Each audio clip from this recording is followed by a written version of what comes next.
나란히 마주보고 있는 섬 구글도와 가거도. 하지만 한 섬엔 쇠설모사가 많고 다른 한 섬에는 없다. 어떤 수수께끼가 숨어 있을까?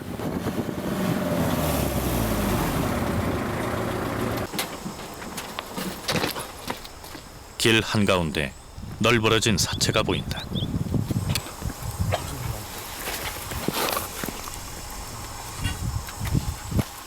차에 치여 죽은 족제비다. 투개골도 함몰이 되어버렸고. 가거도에선 족제비 로드킬 사고가 자주 발생한다고 한다. 그만큼 족제비가 많다는 얘기이기도 하다. 배설물을 비롯한 족제비의 흔적은 마을 곳곳에서 발견됐다. 마을 바로 뒤에 있는 산. 이곳에서 제작진은 족제비 굴처럼 보이는 것을 찾았다. 카메라를 이용해 굴 안을 들여다보았다. 이 굴은 족제비가 사용하다 버리고 간 곳으로 추정된다. 고립된 섬에서 족제비는 무엇을 먹고 또 어떻게 살아가는 것일까?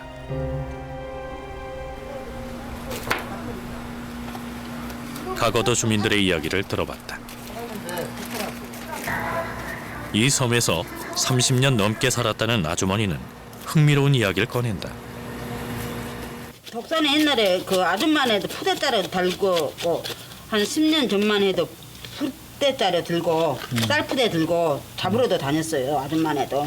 이 바깥에 가면 독사가 있었으니까. 그렇게 많은데 가까운. 네, 가까운 데가. 집으로도 뱀이 막 저기 막 들어오고 그랬다니까요.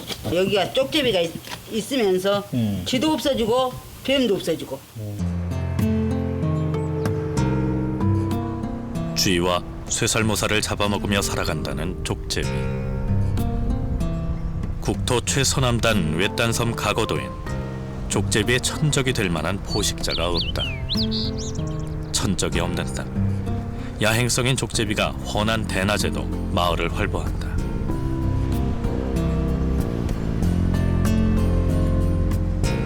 마을 이곳저곳에서 족제비가 보인다. 천적이 없으니 족제비는 점점 더 늘어날 수밖에 없다. 족제비의 정착은 언제부터였을까? 그러니까 옛날 쪽제비에 제가 그 여기 이웃 주민들한테 들어봤더니 그 전에 어느 여기 근무하신 군인이 분이 두세 마리를 육지에서 이렇게 데리고 왔다네요. 그 쪽제비가 이렇게 수가 퍼져가지고 개체가 이제 이렇게 해서 아마 쪽제비에 대한 천적이 없는가 봐요. 사람이 들어온 땅엔 적응력이 강한 쥐도 함께하기 마련이다. 가거도도 마찬가지다. 골칫거리인 쥐를 없애려고 육지에서 데리고 들어온 것으로 추정되는 족제비.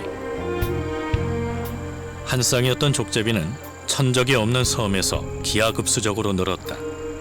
그리고 그 영향은 세계까지 미치는 것으로 보인다.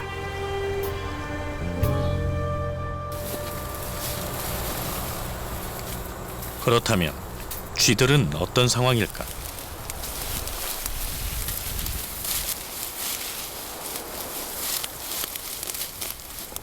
제작진은 야생동물 전문가와 함께 가거도 전역에 25개의 쥐덫을 놓았다.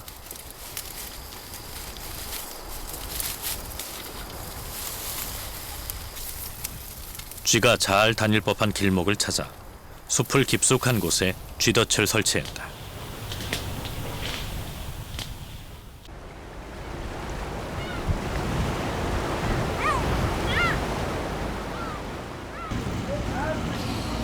(9월의) 가거도는 그 어느 때보다 생명력이 넘친다. 조기잡이철이기 때문이다. 대부분 어업에 종사하는 섬 주민들은 조기잡이철이 시작되면 밤낮 없이 바쁘다. 바삐 움직이는 어민들의 손길에서 풍어의 기쁨을 느낄 수 있다.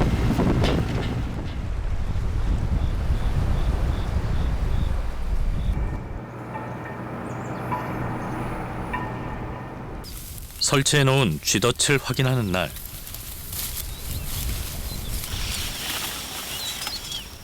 기대를 했는데 거두는 쥐던마다 텅텅 비어 있다.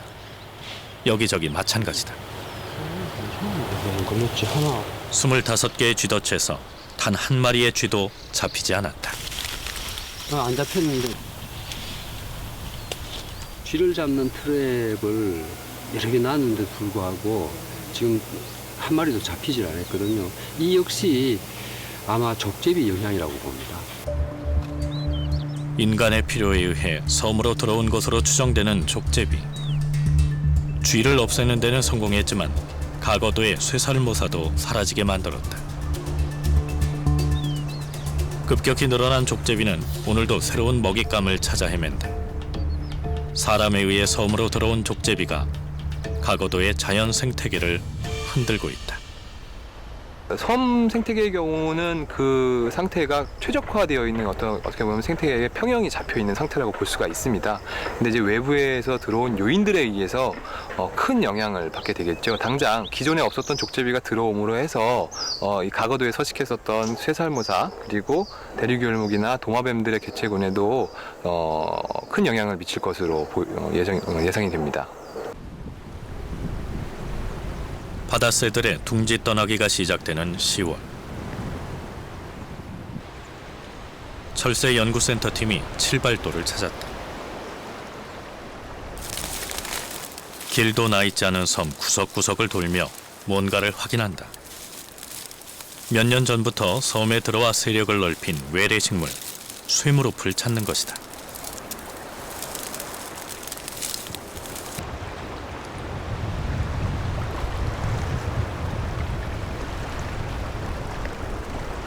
연구원들은 정기적으로 쇠무릎의 서식 정도를 파악하고 제거한다.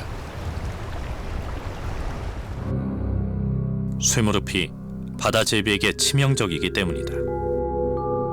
갈고리처럼 생긴 쇠무릎 열매에 바다제비가 걸리면 빠져나올 수 없어 결국 죽게 된다. 2009년도에 바다제비가 쇠무릎에 의해서 어느 정도 피해를 당하고 있는지 조사를 한 적이 있었는데 그때 번식이 끝난 이후에 약 400개체 정도가 쇠무릎에 의해서 피해 본 것을 조사를 했었습니다. 그 이후부터 이제 신안군하고 공동으로 쇠무릎 제거 작업을 시작을 했었고요. 그 2010년부터는 그렇게 쇠무릎에 의해서 피해를 당하는 바다제비는 급격히 줄어들고 있는 것으로 그렇게 조사되고 있습니다.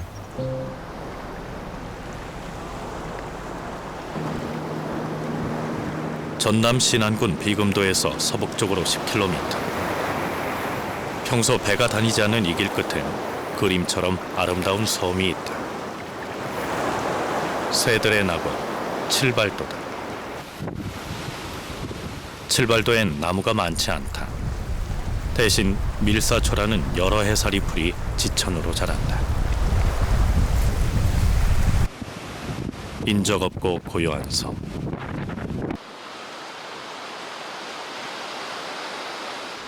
그러나 밤이 되면 섬은 활기를 되찾는다.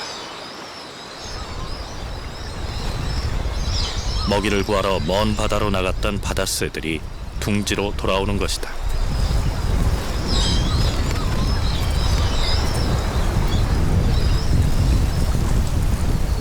빽빽한 밀사초 아래 둥지를 틀고 앉은 이 녀석은 숨새다.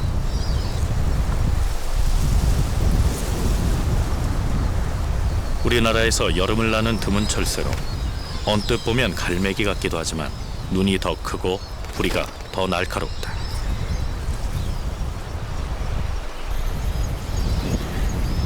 먹이 활동을 마치고 바쁘게 둥지로 날아드는 또 다른 녀석이다. 그런데 어쩐지 착륙이 아슬아슬하다. 주로 바다에서 생활하는 바다제비는 다리가 몸 뒤쪽에 달려있어 착지가 어렵다. 걷는 것도 뒤뚱뒤뚱 힘들어 보인다. 어디로 가는 것일까?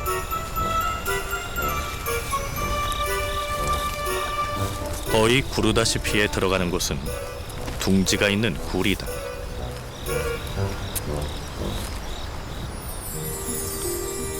(7월은) 바다제비의 번식철.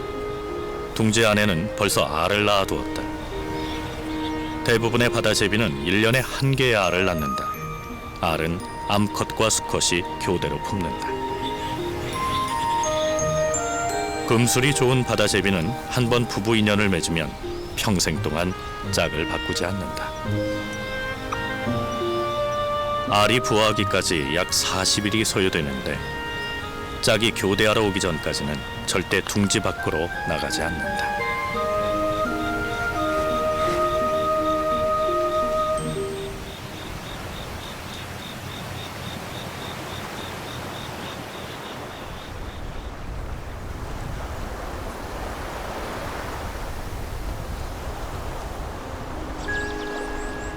(8월) 말 알을 품고 있던 바다제비 둥지의 낌새가 이상하다. 새끼 바다제비가 드디어 알에서 깨어나고 있다. 바다제비의 평균 부화율은 약 95%. 이 녀석은 지난해 마지막으로 칠발도의 식구가 됐다. 오후 날씨가 심상치 않다.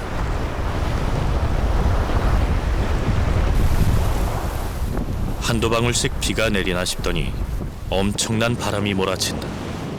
최대 풍속 초속 53m의 강력한 태풍 볼라벤이 상륙한 것이다.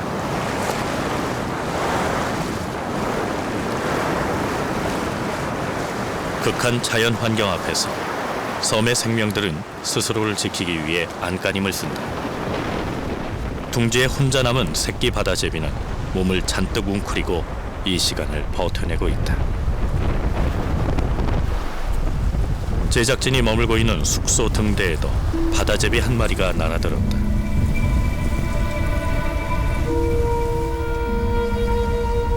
슬리퍼에 떡하니 자리를 잡은 녀석. 거센 바람에 꽤나 다급했던 모양이다.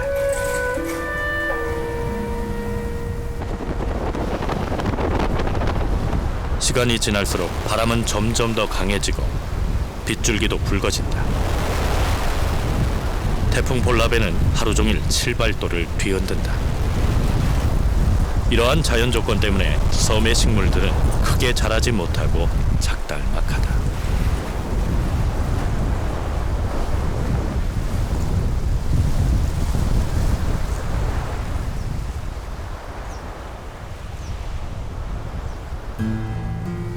태풍이 지나간 자리, 곳곳엔 상처가 남았다.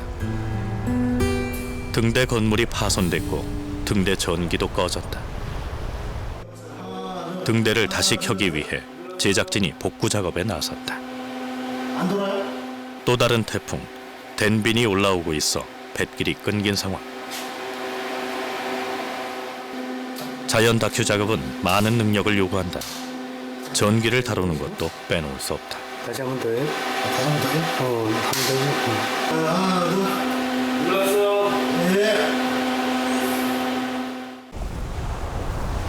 언제 그랬냐는 듯 섬은 안정을 되찾았다. 하지만 밀사초 군락 곳곳엔 태풍의 상처가 남아있다. 진흙투성이가 된 둥지.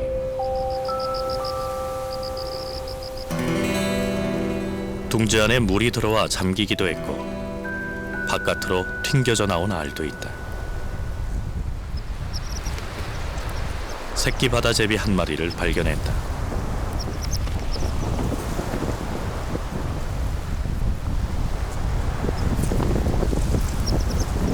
제대로 걷지도 못하는 녀석은 자꾸만 굴러떨어진다.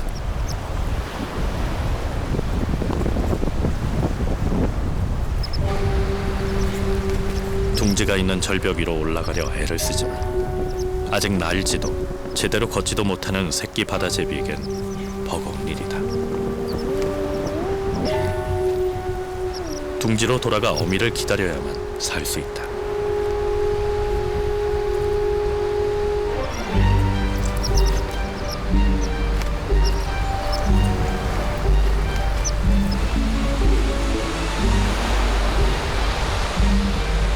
가파른 절벽 위에서 어린 바다제비의 몸부림이 계속된다. 한참을 헤매더니 방향 감각을 잃은 것일까 자꾸 엉뚱한 곳으로 가고 있다.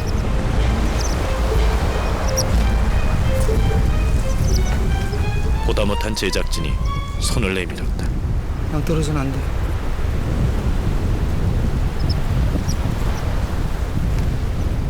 제작진은 새끼 바다제비를 구조한 후 어미가 돌아오는 밤에 제자리에 돌려놓기로 했다.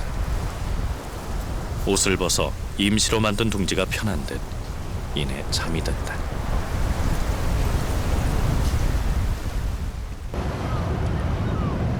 먼 바다로 나가 먹이를 사냥한다고 알려진 바다제비. 하지만 얼마나 멀리 가는지 어디로 가는지는 아직 밝혀지지 않고 있다. 바다제비는 작은 새우나 물고기, 오징어 등을 주로 잡는다.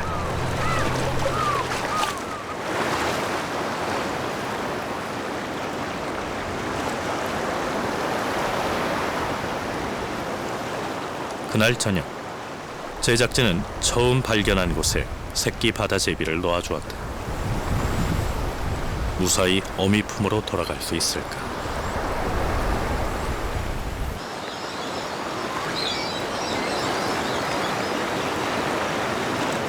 밤이 되자 섬은 다시 소란스러워진다. 사냥을 마치고 둥지로 돌아온 어미 바다새들 때문이다.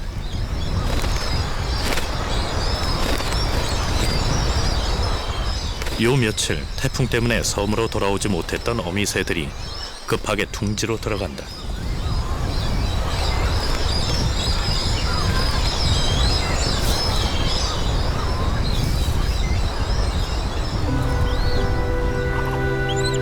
길을 잃었던 새끼 바다제비도 무사히 어미를 만난다.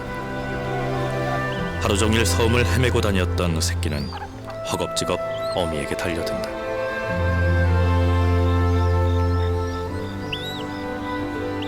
어미는 바다에서 잡은 먹이를 반쯤 소화시켜 윗속에 저장해 놓았다가 토해내 새끼에게 먹인다.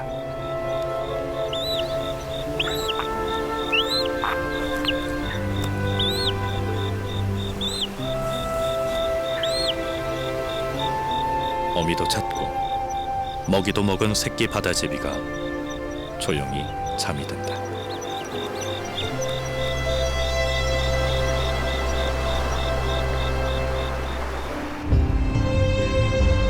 천네 개의 섬으로 이루어져 천사섬으로도 불리는 신안. 이곳의 섬들은 언제 어떻게 만들어졌을까?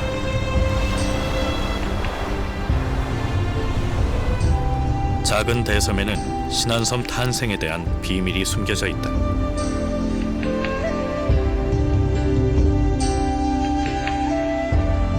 비금도에서 1.2km 거리에 있는 무인도 작은 대섬. 섬에서 특히 눈에 띄는 것은 화산의 흔적이다. 밖에서 유입된 다양한 외래 식물 때문에 밀사초 군락은 나날이 줄어가고 있다. 바다제비 둥지가 몰려있는 칠발도의 밀사초 지대에는 이제 쑥, 갓 등의 외래 식물이 자리 잡았다. 이 식물들은 칠발도에 사람이 거주했을 당시 심은 것이다.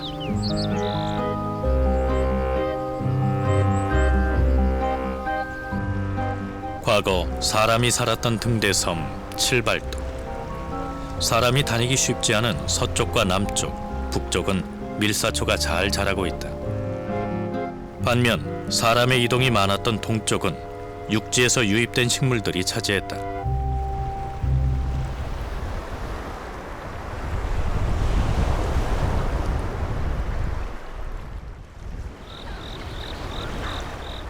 섬 한쪽을 가득 채운 쑥과 갓, 무척이나 무성하다.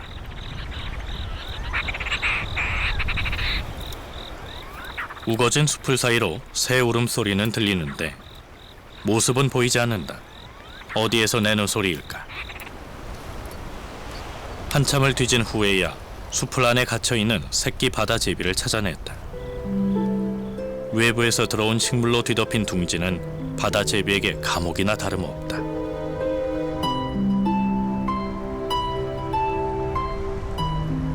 둥지가 열리자 날개 연습을 하기 위해 움직이는 녀석.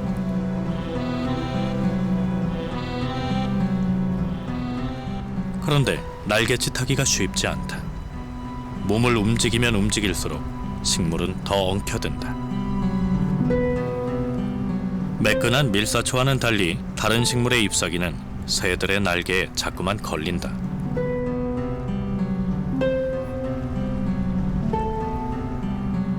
한참 애를 쓰던 녀석은 결국 날개 연습을 포기하고 만다.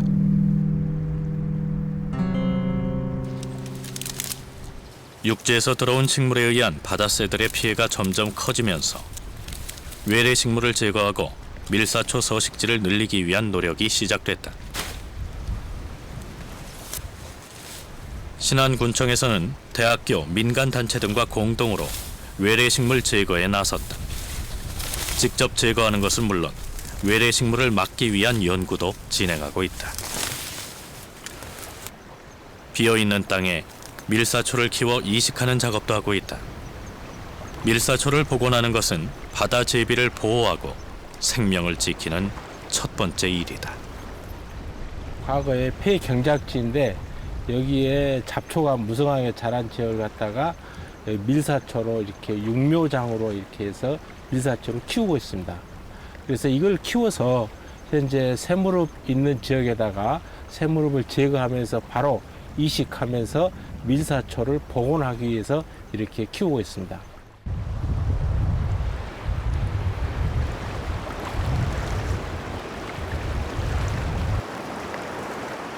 (10월) 말 바다제비가 떠날 날이 다가왔다. 어두운 밤 등대 앞에서 한 녀석이 분주하다.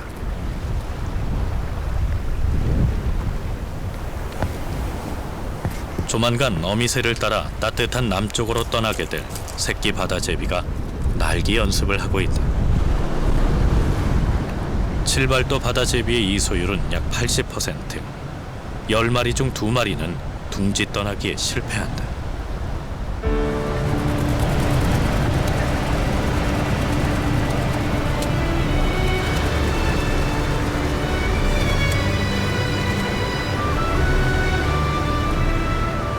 섬에서 태어나 섬에서 자라고 섬을 떠나간 바다제비들은 4, 5년이 지나 성년이 되면 다시 이곳 섬으로 돌아올 것이다.